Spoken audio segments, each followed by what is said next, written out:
To grow up here is very evil, I would say, because there are a lot of stuff you see.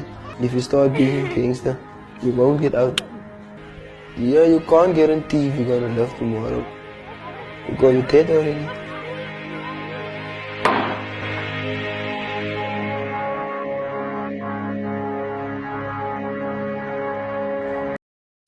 Welcome to another episode of the Twin Pod. My name is Kavan Charles, and this is my twin brother Cameron Charles. Today we have a very special young lady from Manenberg.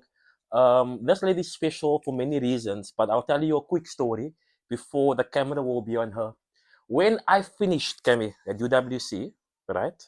When I left the gates of UWC, this young lady started. Okay. Yeah. And obviously, you know, this young lady is going to explain her experience. She started, and I don't know if we are old or if time is flying, but currently an educator, right? I also found out this young lady is married. Then I found out this young lady is a mother. What? Now I'm thinking, hey, ik na nodig na man. Jaydean Adams, welcome to the Twin Pod. How are you doing? Oh, well, thank you. Well, you know what? I'm excited to have you here because we have many questions for you. Okay? But before we get into the career and why you went into education, just give us a brief background about yourself, the schools you attended, and your experience growing up in Manenberg. Oh, so firstly, growing up in a single parent house, Okay. where now the stigma is your mom, you groot mom. Mm-hmm. And there was too many mirrors. Where I love Manenberg has too many mirrors. And I didn't see myself in any mirror but to strive for excellence. And my journey started out at Manenberg Primary, grade 7 I started. And I told myself, I need to get somewhere because I need to prove life for myself. Yeah. And going from Manenberg Primary to the Leadership College, I think that was a turning point because the Leadership College has certain standards in Manenberg. So if you attended the Leadership College, you were one of the slim kopper, or you were one of those, they would nerd us because we were only with books. But I think that was a stepping stone for me to say that I don't care what goes around, I need to be around to make a difference. And today I'm sitting here through making a difference by taking that simple step of coming to the Leadership College and ending my school year there. And to date now, how many degrees do you have? 3. You have 3 degrees. Yes, so I did my BA undergrad, and then I went on to doing my BA honors in linguistics. Okay. I took a gap year, and then I went into teaching. I went into teaching because I saw many children in my street not even having a birth certificate to go to school. And I thought to myself, how do I make an impact? How am I a role model to children in my street? And if I look at the broader Manenberg, how am I a role model to many young women? And what drove me was the fact that I don't want to be a statistic. No, never. I can never be a statistic, but I need to be a raising bar. And that is what I set myself onto, to be a raising bar, not a statistic. You know what? I'm getting goosebumps here. That's amazing. That's amazing. I want to ask you about the teaching. Where are you teaching now? So I'm currently at Easter Peak Primary, giving back in my community. So this is my 3rd year, but my 2nd year as a permanent educator. Okay. Yeah. I mean, let's leave the nitty-gritty for last, man. You mentioned that single parenthood, right? Mm-hmm. Okay. How was that experience? Growing up in Manenberg, and you know. Yes. How's that? Being a female also. Yeah. So what I did, I made myself the odd one out. In my friend, my circle, I was the odd one out. I was always the one. Weekends, they go out. I'm the one at home. I'm the one with my books. I'm the one that looks at my mom and say that I need to make a difference for myself so that I can be a difference in my household. And being the first graduate in my family, I think that was the reason why I strived and I worked as hard as I could. And the turning point for me was my first year in university. I didn't have funding because of the single parent home. My mom didn't have money to fund me, but that was my time to actually up my game. and tell myself, look, you need to get something because your mom can't afford it. And I worked and I worked, and I was awarded the bursary from the university. Same in my honors year. They said they're not funding me, but then I got a full scholarship for my honors year. And that was because I had to, because I had no option. So leaving me with no option, no dad, no funding, how am I going to do this? And that is through hard work and perseverance. You know what? It's easy to give up in Manenberg and elsewhere on the Cape Flats. Yes. But to have that resilience and that hunger to achieve, especially for female in this place. Yeah, and the challenge is like we face daily. Yeah. You know, you mentioned, Towen mentioned your mother. Mm. Is it recently or 3 how old is your years. child now? 3 years. 3 3 years. years. And I think when I finished my That's your fourth. PGCE, That's your fourth degree. yes, I think in my year that I did my PGCE, Okay. I had my daughter in that same year. And I think that because I was a hard worker, the university even granted me not to go on TP. So I wasn't on TP for the first few months, and then What is only TP for our viewers? teaching practice. Okay. Teaching practice. I always didn't know what So is TP. I was like, because TP? because I stepped into motherhood, they were at the time they were very lenient, Wow. and they granted me only to do my last teaching practice at Date of Altai. And then I got to graduate with my daughter being birthed that same What? year. Yes. Oh, that's amazing. Wow, man. This is UWC first year, massive campus. How's that? I was alone. I didn't know anyone. Hulle het vir my gesê bly weg van Van die baan. die baan. And because I didn't have funding, I couldn't. So I had to be my tutor's friends. I had to make friends with them. I had to love them because that is the only thing that I had to keep me there, because they wouldn't give me results if I didn't have my funding. So how am I supposed to get funding? I went to campus every day. I went to go sit in the library, give me a spotje gemaak aan die hoek. Ek was the odd one out. And I continued being the odd one out because I needed to shine. Mm. You know what? You have your honors, right? Mhm. Do you look maybe 2 weeks? Yeah. Do you look maybe you can do a master's or even a PhD in the future? Yes. You're still very young. Yes, I am. Yes, I am very young. So You don't need to say your age. I can study maybe you're very yes. You to see you mature rapidly, man. For me, it's like it's amazing. You were UWC. I saw you. I knew. This is when you walk. This is when you walk. And Manenberg. I'm like, go. You must work. And now I don't know how many years later, but fully mature as well. Mhm. And you're an educator. How's that? Tough. teaching. It's tough, yes, but ons must win. What Ons grade, was what grade vissen. are you teaching? So I'm grade 5. Grade 5. And I have Afrikaans class. So it's Afrikaans huistaal. Wow. And there's a certain stigma attached to Afrikaans huistaal. What stigma? Our children are weak. They can't speak like that. No, in terms of reading, writing. So they're always being earmarked as those always at risk, those learners, those learners, if I might say so. So, Makes and sense. also discipline wise, very rough, and that is the stigma. Oh. Yeah. Compared to the English classes, Is it still like that today? it's still like that. But when I stepped in that class, I was like, then that stigma was here. So I had that in my mind, like, Afrikaanse class, ooh. But then when I was like, these children, I'm relating to them. I come from a single parent home. I come from a broken home. They come from broken homes. Why can't I be the impact for them? Positivity. So I don't see my children as being what the stigma has placed on them. Not at all. So, for example, how do you deal with disciplinary issues So in your classroom? So like I said, I would, because I'm from Manenberg, we relate. So I would, my children like, who play a lot in Manenberg, and it's like, yeah. So I know. So I would relate my story and tell them where I come from. Wow. So that would make them feel like they're not alone. They can actually relate to what my childhood was like, and they can also bloom. And that is what I try to instill daily.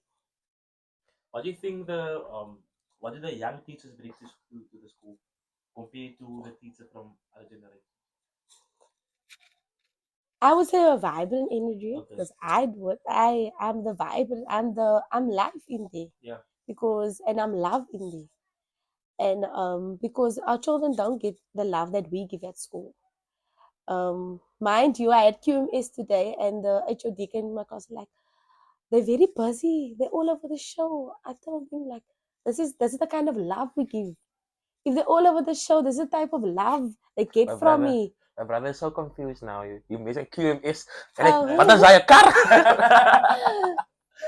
So it's where the HOD comes to the quality. Yeah, it's yeah, a quality. It's basically management. when the HOD or the principal will check in your class and sit down and observe your lesson and like score you, grade you, Yeah, depending. great. Yes, Grade you, basically mark yeah. the teacher. Yes. And my children was all over the show, and I was like, this is my reality. This is how they find love. This is how they find comfort. And this is how they learn, by being busy. And I'm also the busy teacher, always busy in You their know what, lives. Kemi? That's a difference between the young and the old teachers, right? So back then we were taught to sit still. Yes. They sit still. Oh. And to scribe, and you have the teacher in front, and the teacher will obviously, dictate. Yeah. But now it's more interactive. It's more Yes. dynamic. Die kinders is full energy, man. Like, can I still sit? Yeah. You How do understand? you deal with discipline? Like om 'n skof te Yeah, I was kind of raw. die mekaar as. How do you deal with it? There's always that one. I think I think I really need to be in a calm space. I need to be calm, and as if the child's gonna see ek is ook, then he's gonna be like, ah man.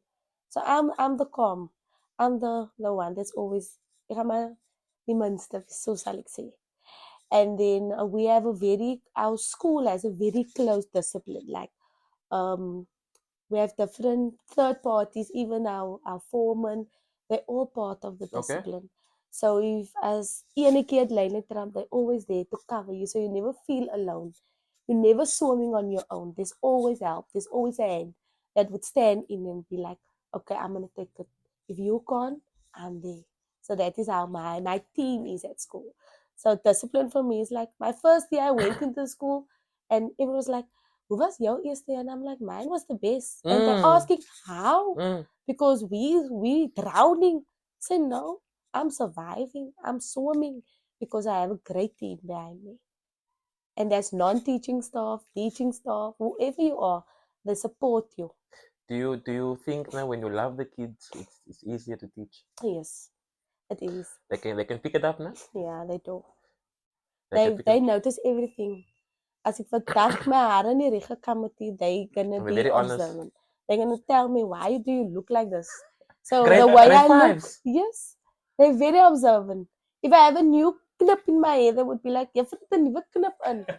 Okay, juffrou het nuwe die of juffrou het die. So they would always look at me. They would, okay, this is how you are today. And then they would be, but they're always calm. Okay. Look here, there's a stereotype, no? Uh. So you primary school and I'm high school. No? Well, no, respond to this. This is a there must be there must be a part a part where it's a bit controversial. Yes. Look here, there's a stereotype, no? That primary school plastic kinders oor. Nooit. What do you say to that?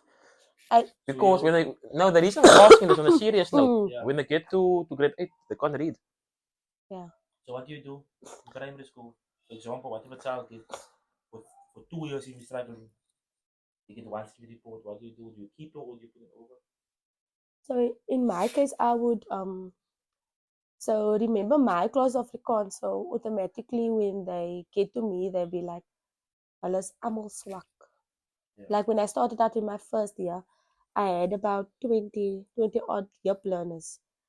but I managed to keep only 5 from 20. Why do you think there is so many of those learners? Is it the grade ones or the grade oh they're doing their job? What's happening there? No, I don't think it's the. Sometimes it is the impact of what the substance the mom, the dad Okay. use.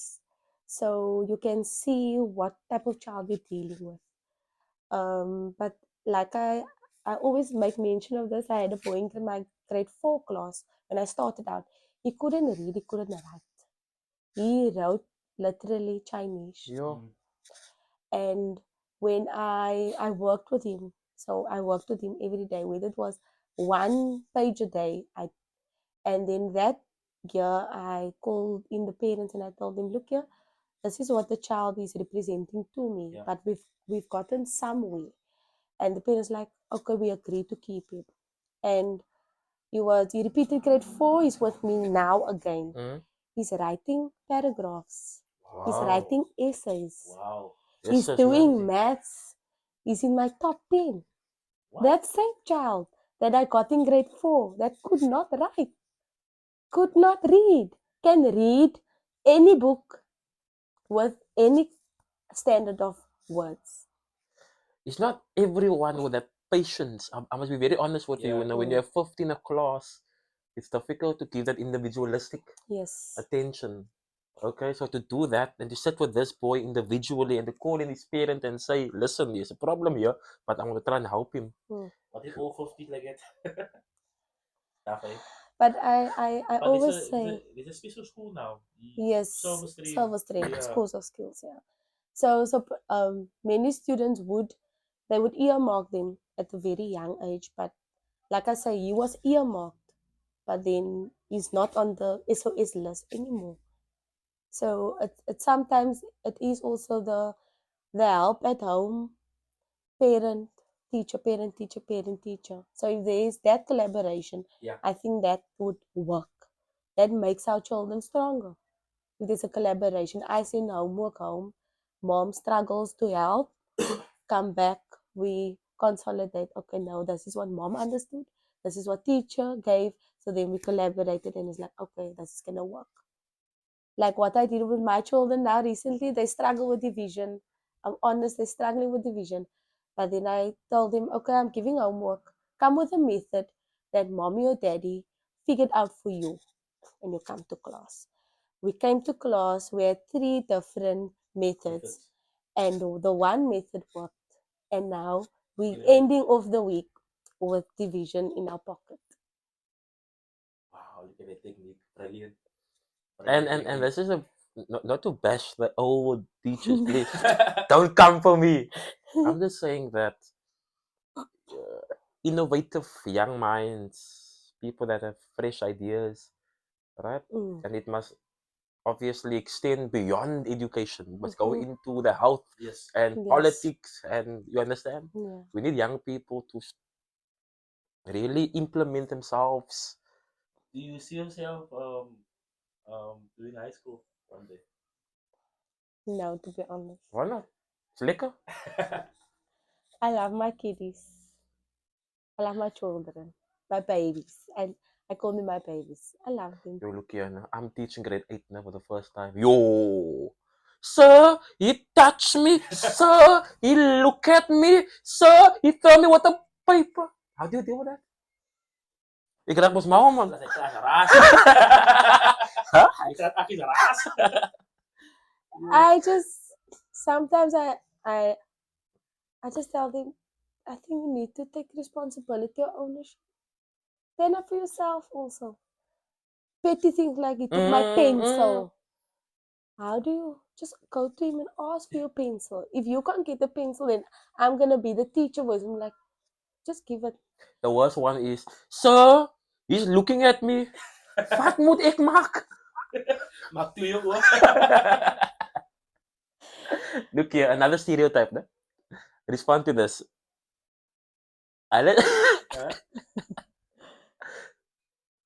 Hoekom soek jy primary school? Dit is baie geld. There's always as a parent, not an educator. Yeah. There's always an event. Kousedag of why is it like that? I know at my school. Fundraiser. Ja, of ik een fundraiser. Because it's, but also, we are a free, we are non-fee school. Oh, okay. That is Okay. from A our non-fee school. yes. Yeah, so the government will pay So the government pay. Het per kost child. pay Per Yes. child, per yeah. child. Yes, but then there's other things like Ja, this topic is interesting. then it What? comes maybe teachers not there, they need a substitute, they need a security, Yeah. they need maybe a bamboo nanny to help with the discipline on the school And also. there's- That comes it. from kitty that we have to. That's why parents need to continuously The idea of education being education is no longer, it's a business. yes. It's about profit. Right? You know what I'm That's true. referring to, right? That's Maar true. klonk jou een fundraiser by, for example, 200 per child. How many kids in the school? Over 1,000. A lot of money. My But obvious, my daughter's school had a color run. No? And I was so excited, man. Hey, pay the money. Die kinders hulle op 'n vir jou en gooi pyn te mekaar toe. Color run. Ah! R100, I gave them a party packet. The daddy see here, daddy. I got a party packet. You see, my kind. Daddy paid R100 for the party packet. like But with now- my school is Yeah. it's different because like I said, we are non-fee school. So automatically if we send out something with 200 rand, parents won't be able to afford. Yeah, okay. And they already not paying, like there's no School fees. fees. So it's because they always like, nee, Oskani, we're only loving one sasa. Most children in my class in our school raised by granny, grandpa, Sasa. auntie. Yeah. So that's the only source of income Yeah. in the household. So that is why we can't be extravagant in fundraising. 200 rand, we can never. Even for a outing, like a fun day, we can't even ask 150 rand because we're never gonna get it. We never gonna reach target. We're gonna ask so much money. That's true. That's true. So to our class of 2025, no? Matriculants, Mm. would you advise them to go into the teaching profession? Yes, I would. Why? We need the youngsters. We need the those that are okay. As some of us, we don't do it for the passion. I'm honest. I'm just honestly Yes. saying, some are we're doing it because of the money, but I don't even think the money would even be a sort of a thing that you would make out of it. Ik wil teaching gaan study van as klomp geld, as klomp benefits. There's no benefits if you not the benefit in your class. Wow. That is what we're going to put on the caption Yeah. there. And then, can we have a question? Right? Question. No, I'm okay. Look here, now, Mr. Mayor asked me this question. Huh? I'll ask you. Okay. Give me a number quickly. Give me an amount of money, like a lot of money, that will make you content with your life. I don't think there's an amount. No, give me a number in rand.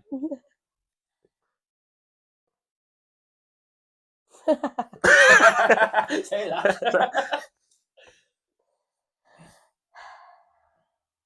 30 million, 100 million, 10 million.